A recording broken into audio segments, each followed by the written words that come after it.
Vivre vieux tout en restant jeune, c'est-à-dire être centenaire et pouvoir monter à cheval, nager, faire sa cuisine, marcher, même aller en montagne, eh bien c'est ce qui arrivait chez les habitants du Caucase, en tout cas dans les années 75, dans certaines zones.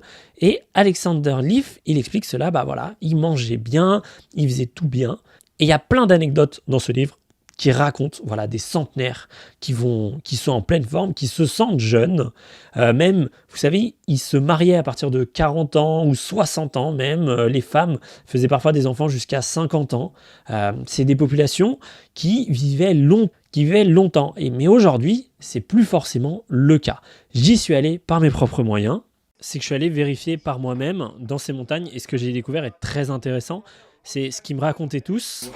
Bon là, je suis derrière, je filme. Hein.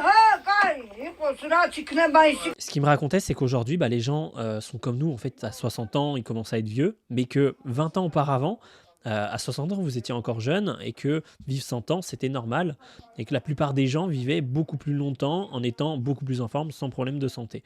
Et qu'aujourd'hui, bah, ça a changé en 20 ans. Et c'est notamment aussi parce que l'alimentation a changé. Tout ça, je le raconte dans mon documentaire